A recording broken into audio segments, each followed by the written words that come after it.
Gerai. Sveikas, Vaidai. Sveikas, Vygantai. Šiandien mes sutarim pasikalbėti įdomią temą ir visiems pristatau, kad jeigu šitas pokalbis pasiteisins ir bus įdomu mums patiems pirmiausiai tarpusavį padiskutuoti, o toliau ir kitiems žmonėms, tai mes galbūt tokias tarpusavio diskusijas ir pratęsim. Okay. Aš esu NLP treneris, esu hipnoterapeutas, hipnozijos specialistas. Mano vardas Vaidas Karpavičius. Aš esu NLP coacheris ir rebirthingo instruktorius. Ir baigiau keliose mokyklose coachingą ir šiandien tokią temą aktualią palėtėm, kaip NLP, kaip neurolingvistinis programavimas yra susijęs su pinigais, su finansais ir kaip kodėl žmogui sunku pasikeisti realiai, įvažiuoja, kaip ta patarlė, senas arklys vagos negadina ir paskui ta vaga laiko tą žmogų toj vagoj ir kaip arkliui uždėta tie tokie, kur nesimato iš šonus ir važiuoja žmogus, o norai iš širdies, norai aš noriu, kad būtų kitaip. Ką daryti, Vygantai, kad pasikeist žmogui, kad būtų lengva pasikeisti? Kaip būtent žmonės įlipa į tą vagą ir neišlipa iš vagos, o tikriausiai tu turi omenyje, kad ir kažkokios ribos, ne? Ta vaga tai ribos, kuriuose žmogus atsisėda ant pinigų tokios sumos ir jisai toj vagoje, jisai negali įsikrapštyti ir pereiti į didesnę sumą. Čia apie tai? Taip, ir aš noriu paminėti tokį vieną NLP, neurolingvistinio programavimo įrankį, neurologinių lygių piramidė.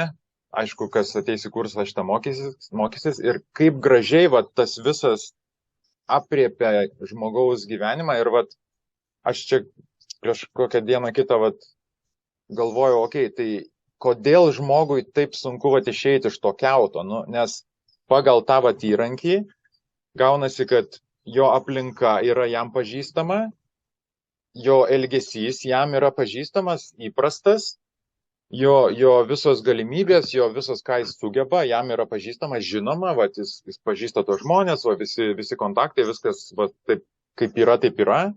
Ir tada kuo jisai tiki, kas jam svarbu, kuo jisai įsitikinęs, kas jo galvoj verda, tas yra žinoma ir tiesiog pažįstama. Ir paskui tas visas susikala į tokį kaip identitetą, į personą. Ir ta persona yra tas arklys, kur tą seną vagą veža ir tada kaip iš ten išeiti. Nes nėra kito tikslo, nėra kažkokios tai misijos, kur galbūt praplės tą misiją, kur eiti link ne tik savo ir kažką tai duoti. Žiūrėk, ką tu labai gražiai išvardinai neurologinių lygių piramidėje. Viską žmogus tarsi žino, tik taip misijos nepalietė, ar ne? Tačiau kaip žino? Aš sakyčiau, subjektyviai žino. Tai yra tai, kad aš žinau savo galimybės, ar aš žinau pilnai savo galimybės, 100%, ar tik menu, kad žinau, deduosi, kad žinau. O kas apriboja mano supratimą apie mano galimybės? Nes čia tos galimybės uždirbti ten, sakykime, 2000 eurų, o čia 10, o čia 100 000, o čia milijoną. Ir ar tikrai nėra galimybių, ar aš tik taip galvoju, kad nėra galimybių. Ar tikrai yra mano galimybės tik tiek, kiek aš galvoju. Tai kas tai nulėmė? Aišku, paprasčiuoju būdu galima pasakyti mano tiesos, tuo, ką aš tikiu, tas mano įsitikinimas, ar ne, kad taip yra gyvenime ir visiems dažniausiai pabrėžiama yra žmonių, kad visiems neįmanoma. Tai tam arealė, kur aš gyvenu, tose oazėje, toj džiunglėse, tose ar ne, tarptų žvėrių, bet tik ir įmanoma. O kito pasaulio aš kaip ir nepastebiu, nematau, nes jau nėra, atrodo man. Tai čia, aš sakyčiau, daug, Vaidai, gilesni dalykai. Jau pati neurologinių lygių piramidė yra mūsų iš dalies sąmoningai, iš dalies labai stipriai pasąmoniniai dalis, ar ne? Jeigu tai rezultatas, tai kaip aš vertinu savo tą materiją, materialius tuos rezultatus, kuriuos uždirbu, jeigu tai elgesys, o kas stimuliuoja mano tą elgesį, kokios mano būsenos, emocijos, reakcijos, būtent tokie, ar ne? O galbūt mintys, kurios prieš tai sukūrė mano emocijas, kaip jos stimuliuoja mano visą elgesį. Tai čia daug labai gilių dalykų. Taip, ir vat grįžtant prie altruizmo, aš galbūt norėčiau papildyti, kad vat altruizmo idėja tokia, kad jeigu aš pakeliu savo savivertę, jeigu aš pakeliu savo lygį, tai šalia esantys žmonės, vat žmona, vaikai, ar vyras, ar brolis, sesuo, vat šeima, jie gauna realiai, kitokio žmogaus, kitokios kokybės žmogaus ir elgesį, ir palaikymą. O dėl neurologinių lygių piramidės, taip, tai vat kokios galimybės. Atsisukim į tėvus, ne? Vat, ir čia pirmiausiai vėlgi kaltinimas man nedavė, aš neturiu, nes. Ir vat tos nes ir mūsų užrakina teisingai, vat kodėl aš negaliu įsitikinimą, ar kodėl aš neturiu, kur vat man nedavė, mano šeimoje nėra verslininkų. Ir vat tokie, kurie apribojimai, kurie realiai mūsų galvose nuo vaikystės, ar pavyzdžiai šeimos, kur mūsų šeimoje mes neturėjom to, ar mūsų šeimoje mes augom konflikte, ar mūsų šeimoje paprasčiausiai pinigų nebuvo. Visas veiksmas vyksta čia ir dabar. Vienintelis dalykas, kas yra, tai dabar. Tai laikymasis tos istorijos įsikibus ir laiko realiai, liaudės išmintis, senas arklys, vėl grįžtam prie to pačio, senas arklys vagos negadina. NLP ir dirba teisingai su tuo, su įsitikinimais, su senos tos istorijos, tos skausmo istorijos. Ar to, kur kažkas ten man įvyko ir liko. Ir NLP tai vadinasi tie tokie emociniai inkarai, kur nukrito inkaras su kažkokia emocija, ar nuoskauda, ar kažkas man padarė, Tai aš tik tai tave galėčiau papildyti tuo, tu palietei vieną tą klausimą, kodėl žmogui gali būti ta, sakykime, neturto kažkokia tai programa, kur žmogus turi tas stiklinės lubas, jis norėtų daugiau, jisai stengiasi iš visų jėgų, dirba naktimi dienom, 24 valandas, 7 dienas per savaitę. Ir vis tiek jis nepramuša tų ribų. Galbūt jis ir mokosi, studijuoja ir vis tiek tų ribų nepramuša. 2 darbus turi. Ir vis tiek nepramuša tų lubų ir jis užsiduoda tau savo klausimą, kodėl man taip, ar ne? Taip, mes ten tada galim ieškoti čia ir dabar situacijoje, jeigu kaip NLP-ė, ieškoti tam tikram kontekste, kodėl tu taip elgiesi, tu taip reaguoji, kodėl priimi vienus ar kitus sprendimus ir kokie resursai galimybės yra, kad pakeisti. Tačiau grįžtant į tai, kaip tu sakai, iš kur tai ateina, vieną iš tų priežasčių jau tu paminėjai. Bet aš sakyčiau, visas praeities horizontas pilnas įvairių situacijų ir labai skirtingų, kodėl pas žmogų yra tos nematomos lubos ir jis jų negali perlipti ir gyvena tam tokiam tik tai finansiniam lygyje. Pirmiausiai, priimkim tokią prielaidą, kad žmogus gimsta kaip baltas lapas. Tuščias ir pas jį nėra jokių iš ankstinių įsitikinimų, kas liečia pinigus. Ir tikriausiai suvokimo, kas yra tokie pinigai. Tam amžiuje, kai tik gimėm, dar visai neįdomu. Ten ko gero geras miegas, mamos pienas ir pažinimas pasaulio pagrindiniai stimulai būna gyvenimui. Tai žiūrėk, po šitoje vietoje aš pasakyčiau, o po to jau tas programas mums įsiuva tas pasaulis, į kurį mes atėjom. Taip mąstė mano tėvai ir susiformavo mano toks mąstymas. O gal mąstė visas arealas ten esančių žmonių. Aš labiau norėčiau į kartas. Tai, kaip gyveno skurdžiai mano, tarkim, močiutė, kaip jinai vertėsi, privertė mano mamą, tarkim, arba tėtį gyventi atitinkamai su tam tikrų požiūrį į pinigus, kas tie pinigai. Ar jie labai baisu, ar labai paprasta. Nes žmonės kartais net nesuvokia, kad nesąmoningai didelių pinigų bijo.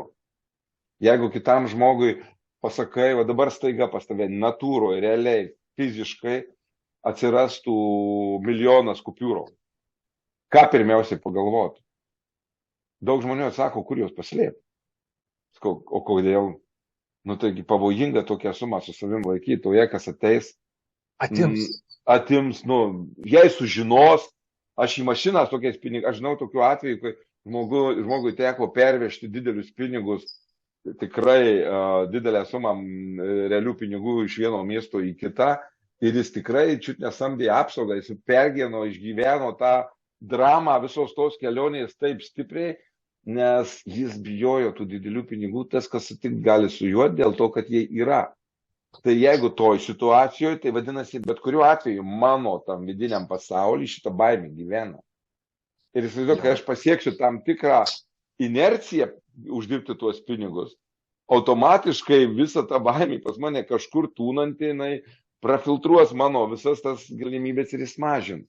Kaip variantas, kaip pavyzdys, dėl ko mano mąstyme gali būti tam tikri draudimai, neleidimai, įtampos, pavojai tam, kad uždirbti daugiau arba leisti savo tai daryti. Kitas momentas, tai čia gali būti nuo prosenelių, senelių ar ne, ateinantis dalykas, išmoktas skurdas. Tai yra, tarkim, kokie proseneliai ir seneliai augino 10 vaikų ir vos išgyveno, jie ten valgė bulves, svogūnus ir kiekvieną pinigėlį taupė pagrindiniam būtiniausiam dalykam.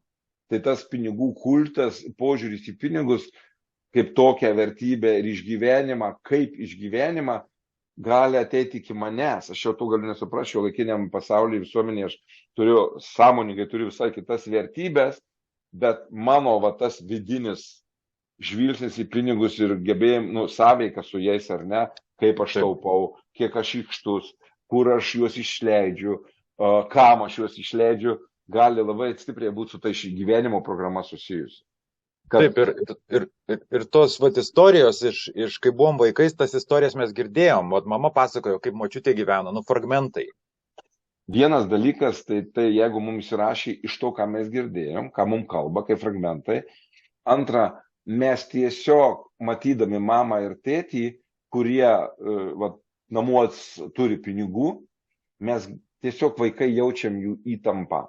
Jie gali nieko mums nepasakoti, kaip ten buvo, bet jie duodami man arbatpinigių valgyti mokykloje, kaip jie tai paduoda ir ką pabrėžia, dėl to, kad jiem tie pinigai gali suformuoti mano požiūrį į pinigus ir tą skurdo programą manyje. Taip, arba vaikas pametė 5 eurus ir ką mama pasakė. Taip, būtent labai geras pavyzdys ir šitas, ne? Ką pasakė, kai jam davė ant puspriečių mokyklo ar ten priešpiečių ir ką pasakė, jeigu jis pametė tą pinigėlį. Ir, pavyzdžiui, pasakė, ką tu padarei, ar asilė ten, pažiūrėk, davė dar antausį, ar, gal pačiam žmogui įtampa, ne, ir sako, žinai, kaip pinigus sunku uždirbti. Ir va įsirašė, va čia ir giliai, ne? Tai pati kultūra pirkimo, daiktų naudojimo, ar ne? Jinai jau kuria tam tikrą požiūrį į pinigus.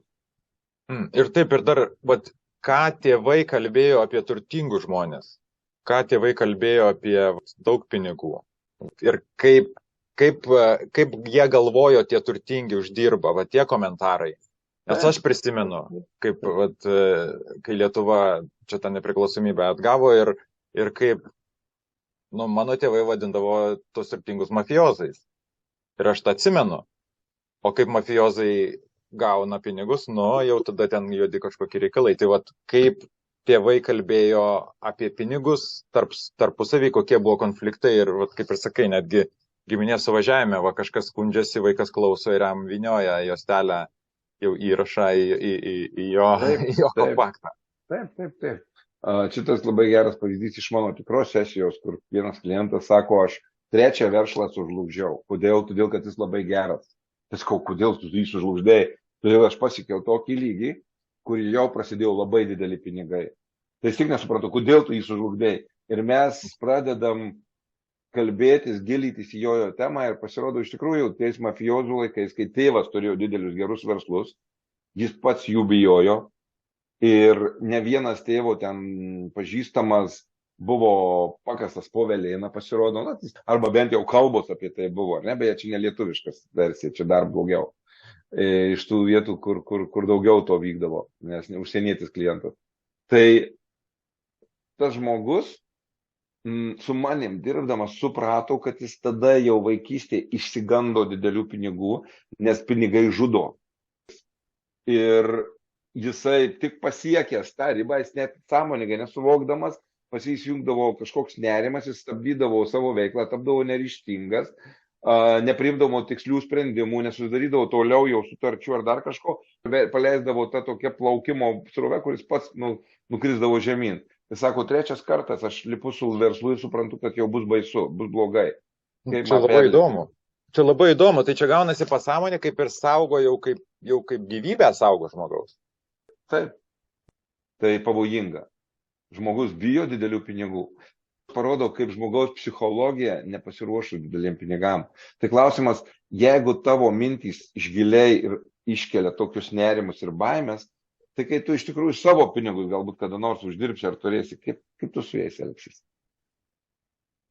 Va, čia geras klausimas. Ane? Tada tikriausiai giliai į koinę, giliai po žemę ir tarsi aš jų neturiu, o paskui supranta koks anūkas, kad kokį lobį atkasi. Ne?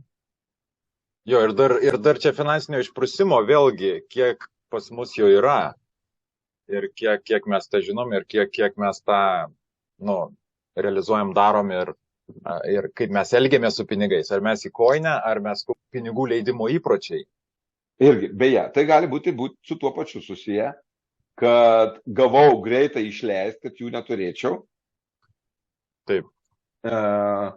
Kitas gali būti noras čia ir dabar patenkinti savo kažkokius kitus ketinimus, būti kažkokiu, pasirodyti kažkokiu, pasirodyti turtingu, pasirodyti sėkmingu, pasirodyti dar kažkokiu. Leidžia tuos pinigus, tad jie, kaip aš sakau, per siauresnę skylę įeina į tave kaip energija ir per labai plačiai išeina. Ne? Kodėl? Labai daug dalykų gali būti. Čia gali būti, tarkim, draugystėje elkis. Ir žmogus išleidžia labai daug pinigų ant draugysčių, bet visiškai nesąmoningai ir neefektyviai. Tos draugystės nei pastiprėja, nei jos tampa stabilesnės, jis tiesiog toks ištaškantis pinigus tarp draugų atrodo. O jo pagrindinis poreikis, tarkim, sustiprinti draugystę, nors sąmoningai to nesuvokia. Tarkim, kelionių alkis, jeigu vaikas niekur neišvažiavo, niekur nebuvo, vaikystėje tėvai tik tai žadėjo ir niekur nesivežė, o matė, kaip kaimynų vaikai su tėvais ir be tėvų keliauja, jiem ten apmoka visas kelionės, viską. Toks žmogus gavę sumą pinigų keliauja aplink pasaulį ir vėl paskui parvažiuoja visas nuskurdęs ir alkanas ir vėl per naują į darbą ir vėl per naują ir vėl patenkintas su paskutiniais tais pinigais, tik ta suma atsirado, kur įmanoma ir vėl jis kur nors į kitą pasaulio kraštą. Aš neskau, kad to gyvenimo būdas yra blogai. Jeigu tau faina, tavo to gyvenimo stilius, okei, bet jeigu tu išgyveni dėl to, kad tu neturi pinigų, o kai tik jų turi, tavo protas užsistabdo ir tu leki į kelionę ir vėl paskui eini visiems skųsis, kaip tu neturi pinigų, tai tada va čia jau ir coachingas, ir NLP gali tau padėti, kaip atrasti tą balansą. Bet kaip ir tu paminėjai, su neurolingvistinio programavimo, tam tikrom metodikom ir technikom galima iš tikrųjų numodeliuoti, nuskaityti to žmogaus programas, tos įsitikinimus, tą mentalinį visą kodą, iš kurio ateina viena ar kita elgsena, pražūtinga ir dėl kurio žmogus neuždirba tų pinigų. Patys pinigai, jie gali augti, bet aš galbūt turiu nerimą dėl to, kad žmonės mane kažkokiu laikys, galbūt žmonės man blogo kažką padarys, galbūt aš su tais pinigais pasileisiu ir sugriausiu santykius dar kažką. Gal dar su tais pinigais aš, tarkim, prarasiu santykius, šalį, tokių daug. Ir vienas ar kitas dalykas gali lemti, kad aš jų dėl to neturiu. Taip, ir čia baimės atmes mane šeima, ne?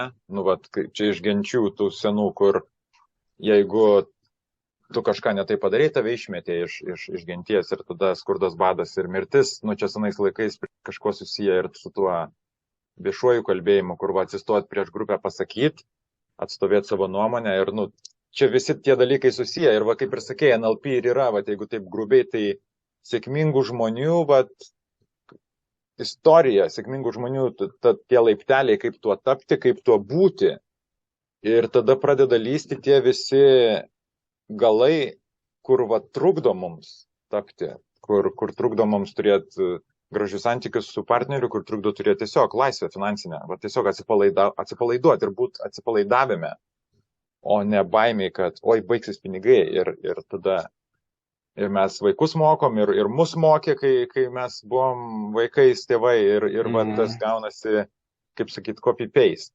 Ir tas copy-paste, tai va, copy-paste tai gaunasi va, NLP kopija iš tų kitokių programų. Ir va, kaip ir aš irgi pats mokiausi ir va, kaip viens kitam sesijas darėm ir pradėjo lysti visokie dalykai, kuriuos reikia išsivalyti. Tiesiog išsikopti kampus reikia. Nepabijoti ir būti atviram su savim ir pasakyti, kad nu jo, vat nemoko, ar nu jo, vat pripažinti savo, kur negerai, ar kur, nu vat jo, čia bijau, čia baimė, vat tiesiog. Ir, kaip sakyt, būti nogam prieš save. Ir tas, nu, manau, vat protas mausto galbūt kitus žmonės, kad aš dar nepasiruošęs. Tai va aš kas žiūri, noriu paklausti, kada tu būsi pasiruošęs, kiek to bus, 65, 70, o tada pasiruošęs būsi gyventi, ar pasiruošęs tada eiti uždirbti pinigų, nu, pasiruošęs priimti tos pinigus iš visatos, o tiesiog, kada būsi pasiruošęs. Nu, čia klausimas. Suprantate, va čia įdomus dalykas, kad visi laukia ir kartu tikisi rezultato. Ir rezultatas, tai ten, tarkim, dideli pinigai, ne? Ir tai laiko gyvenimo. O iš tikrųjų gyvenimas procesas link tų pinigų, arba, nu, jeigu jau mes konkrečiai šitą temą šiandien liečiam, tai pats procesas, ar tu gyveni procese. Nes jeigu tas procesas link pinigų tave netraukia, nežavi, vėlgi kelia nerimą, gąsdina ir taip toliau, tai tau nebus gyvenimas. O jeigu tu tai darai dirbtinai, nes taip reikia, nes visi tą daro, nes reikia turėti, reikia. Ir tau tai nebūdinga, bet čia pas tave jau yra kažkoks vidinis konfliktas, kur tavo viena dalis nebenori tų pinigų, kita labai nori. Ir reikia ieškoti to derinio, ar ne, kad gyventum gyvenimą procese link pinigų. Ir taip ten bus visokių pakilimų ir duobių, taip ten bus visko. Kaip tu minėjai, grįžčiau prie neurologinių lygių piramidės, ar ne, tai rezultatą nulėmė mano elgesys. Sutik. Tai, ką aš kalbu su žmonėm, tai, ką aš darau, taip kaip aš tai darau, kaip netgi elgesys prasideda nuo mano primto sprendimų. Kaip aš nusprendžiau, dabar šiuo metu mosikuoti ranką, aš apie tai net nemačiau. O iš tikrųjų, tai mano sprendimas mosikuoti ranką, nesąmoningas. Ir tada mes kylam į tai, mano sprendimai ir elgesys priklauso nuo mano suvokimo, mano gebėjimų ir galimybių. Ir aš jų dalį suvokiu labai nedidelę, o dalis tų nesuvokiamų tūno mano pasąmonėje. Kaip jau susiformavo, kodėl toks modelis. Ir ten jau aukščiau vėlgi tos visi vertybiniai dalykai, kurie nulėmė mano pasirinkimus, hierarchiją, kas aš, ne, kokioj rolyje aš gyvenu, kai tų pinigų tiek yra. Ir ar ta rolė gali turėti kitokius pinigus. Ko gero, man, žiūrėk, tarkim, paimkim taip, milijonierius iškritęs iš savo pinigų kiekio, jis vis tiek savo mąstyseną liks milijonierium, kad ir neturėdamas visiškai pinigų. O aš atėjęs iš kitos visiškai rolės, neturėdamas pinigų, nemąstysiu taip kaip milijonierius, todėl kad, pas mane tiesiog to nėra. Jo, ir milijonierius jau žino tą, jau jisai žinojo. Jo, ir tas personalinis mano suvokimas ir jo bus labai skirtingas tam pačiame pinigų kiekyje. Supranti, apie tai, kur aš galiu būti ir kur aš esu. Arba iš kur aš atėjau ir kiek aš galiu pakilti. Jo, ir NLP ir treniruoja, kaip nueiti į priekį ir pamatyti tą save. Jo, ir aš šitoje vietoje norėčiau ką pasakyti, kaip tu sakei, kad įsikopti savo namus reikia, prasidirbti tuos visus įsitikinimus, tuos visus blokus, tuos visus galėjimus, negalėjimus. Išsikopė į tą klausimą, labai smagiai pasijauti, kai perlipi į aukštesnį lygį. Ir čia kaip tu kalbėjai apie namų iškopimą, žiūrėk, į aukštesnį lygį, tik šiek tiek aukštesnį lygį, kad pakilt, reikia prasivalyti tuos esamus savo įsitikinimus, kas įmanoma, kas ne, o po to vėl mums to lygio neužteks, mes norėsim kopti dar aukščiau. Ir vėl reikės, ir vėl nedirbs mūsų įsitikinimai. Ir vėl reiks dirbti su savim. Todėl šitas procesas, kol tu sieki kažko, jis bus savotiškai amžinas. Tu turi būti visiškai laisvas. Tai yra drąsus, ryžtingas ir veiklus. Ir jeigu tavo fizinis kūnas dėl kažkokių tai priežasčių riboja tavo veiklumą, nemoki kažko, tai galima išmokti, ar ne? Bet kokio veiksmo galima išmokti. Bet jeigu tavo mentalinis protas riboja tave, tavo baimės, tavo įsitikinimai, įvairios Vertybės, ne? pasąmoniniais program, pats savęs suvokimas viduje giliai. Galima galvoti, kad aš jau milijonierius, bet kiek tą tavo galvojimą paremia tavo vidinį tą giluminį vertybinį struktūrą ir tikėjimas tuo, ko tu tiki, tavo įsitikinimą vadinasi. Nes gali tai labai būti didelis disonansas tarp to, ko aš deduosi ir kaip vidus mano, tai sako. Beje, nuo to labai atsitinka daug psichologinių problemų, psichosomatinių problemų ir lygų. Tai kuo įdomu NLP, kad leidžia tai pažinti, leidžia tai suprasti, leidžia tai perskaityti. Taip ir leidžia pamatyti savo dalykus, kurių nesimato paviršiui. Vat sesijos metu ar vat tiesiog paskaitos metu vat pamatai, kad vat pas mus buvo aukos pozicija šeimoje praktikuojama. Nu, vat tokie dalykai. O paskui kaip auka gali uždirbti, kaip jinai gali būti turtinga, nu, vat ir kaip, ir vat, laba diena. Arba vat priklausomybė nuo skausmo. Vėlgi, mano močiutė kentėjo, mano mama, vat mačiau kaip, ir aš toks. Jo, ir vėl tas aukos sindromas ir vat, susimeta į Pirmą pasaulinį, Antrą pasaulinį Tarybų sąjungą ir okupaciją. Ir, nu, mes turim to, vat, iki čia. Tai to ir dalinamės ir, nu, ir tas ir trukdo. Ir vat tas mentalitetas, tos baimės, tai yra susiję. Ir kuo nuostabu NLP, kad neurolingvistinis programavimas, kad jeigu mes prasivalom baimę vat santykių, tas persimeta į santykius su pinigais, į santykius su kolegom, į santykius su savim. Jeigu mes prasivalom baimę su finansinė kažkokia tai, finansinė laisvė, praplečiam tą. Tai atsiranda ir laisvė kalbėti, atsiranda laisvė to viešo kalbėjimo, vat, į ežerą ir jo. Jo, Vaidai, man gimė tokia mintis, žinai.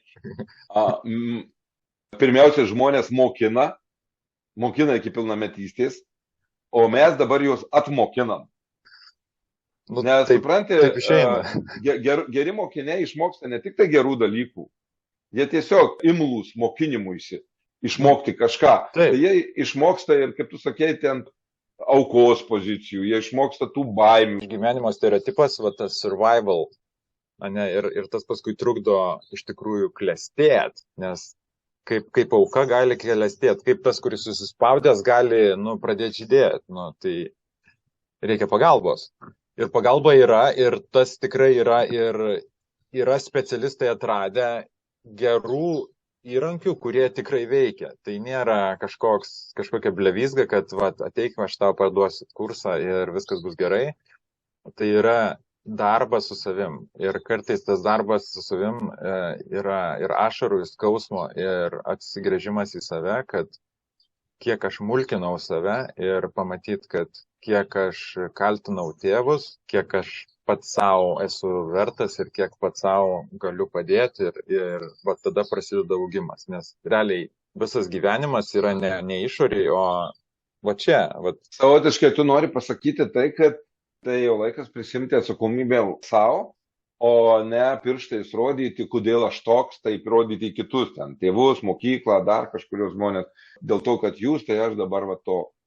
Taip, ir čia galima tokį žodį pasakyti, laikas suaugti, ne? Savotiškai taip, ir aš dar netgi pridėčiau, kad tai va tie dalykai labai ne tik priklauso nuo to, ką tik kiti žmonės darė, bet koks aš buvau, lankstus, silpnas ar stiprus, kad taip sureagavau, taip priėmiau. Aš kaip kempinė, ne? Kempinė gali būti skirtingos konsistencijos iš skirtingų medžiagų, bet kaip aš sugėriau tą informaciją, kaip man jinai liko. Ir dabar jau kaip aš suaugęs, aš galiu kaltinti, jūs ne tą sakėte, bet niekada tėvai nepasakys taip, kaip mums reikia. Visada bus kažkas, kas bus pasakyta neteisingai. Ne dėl to, kad jie taip sakė, jų ketinimai gal buvo ir geri, bet čia mano vidus, kaip aš tai išgirdau, supratau ir priėmiau. O dabar, kaip tai veikia mano gyvenime. Ir šitoje vietoje aš labai pritariu. Nustoti rodyti tais pirštais į kitus, nes visada sakau, 3 mažiausiai pirštai rodo atgal, tie pirštai parodo, kad dirbk nuo savęs. O po to tik tai jau tas mažas dalykas, kurį tu ten rodai. Galima tą 5 pirštų sistemą parodyti. O aš rodau į kitą žmogų, čia 3 pirštais rodau į save, kai kaltinu kitą. Ir žiūrėkit, mano nykštys gali rodyti į viršų, kad prie to dar kažkas aukštesnio yra, kas taip pat nulėmė mano rezultatą. Arba aš galiu nuleisti pirštą žemyn, apkabindamas savo tuos kitus pirštus ir rodydamas į kažkur į apačią, į patį kontekstą. Taip, tai laikas atsisukti į veidrodį ir prisimti atsakomybę už savo gyvenimą, nes niekas kitas nepadarys, tai jeigu kažko nori gyvenime, tai įmanoma ir tai įmanoma su NLP įrankiais, su modeliuojant sėkmingų žmonių pavyzdžius. Ne NLP kursas, pats neurolingvistinis programavimas turi struktūrą, dėl ko tai padeda labai gerai suprasti ir išmokti kažką naujo, pasikeisti, transformuoti save. Tai, kaip Vaidas ir minėjo, kviečiam tikrai į tą kursą. Jis bus spalio 10 dieną. Ir kiek kursas truks? Tai iš tikrųjų visus mokslo metus. Mes mokomės 1 dieną per savaitę po 3 valandas. Tai čia ta teorinė dalis, kuri vyksta online. Aišku, teoriniai, praktiniai, todėl kad mes ten ir iš karto išbandom, patikrinam tuos variantus, apie kuriuos kalbam. Taip, ir galima pasakyti, kad šita mokykla yra gyvenimiška mokykla, nes, pavyzdžiui, mokykloje mes mokinamės ten chemiją, istoriją, fiziką ir daug tų dalykų mums neprireikė. O čia yra tai toks kaip gyvenimiškas dalykas, kuris gyvenime pritaikomas ir rezultatas yra jaučiamas. Tai galima pasakyti, kad NLP yra neurolingvistinis programavimas, taip pat galima šifruoti naujos laisvės pradžia lietuviškai. Nes pradeda lysti tiek dalykų, kur mes net nematėm, tiek užspausta, grįžtama į įvykius, kurie užblokavo ir tada... Fainai, tu labai gražų pavadinimą sugalvoji, ne? Jo, naujos laisvės pradžia. Taip, ir ta kelionė, jeigu kažkas jaučia, kad gali būti gėda man čia, ar sunku pasakyti bus, ar kaip čia mane nepriims, nesupras, tai visa ta kelionė, jinai prasideda nuo pirmo žingsnelio. Ir kaip ir budistų patarlė, kad 3000 mylių kelionė prasideda nuo pirmo žingsnio, tai tas pirmas žingsnis pasakyti savo, kad tiesiog aš noriu pokyčio, aš noriu geriau gyventi. Kitas žingsnis, aš noriu uždirbti daugiau pinigų. Okay. Ir tiesiog, nuo mažų žingsnelių ir paskui atsiveria, ir paskui ta gėda ar ta baimė tiesiog jinai ištirpsta. Šiandien turėtume, Vaidai, pabaigti. Tikrai ačiū tau, kad buvai. Man tai patiko šitą mūsų diskusiją. Galėsim pratęsti. Taip pat. Ačiū tau, kad pakvietei. Ir palikit komentarą, jeigu jums šitas pokalbis buvo kažko naudingas, jei kažką atradot, ar jeigu turit kažkokį tai klausimą. Viskas. Aš jau matau, kad mano klientas skambino, priminė man, kad jau sesiją reikia pradėti. Tai viskas. Šiandien baigiam. Iki pasimatymo. Sudie, iki.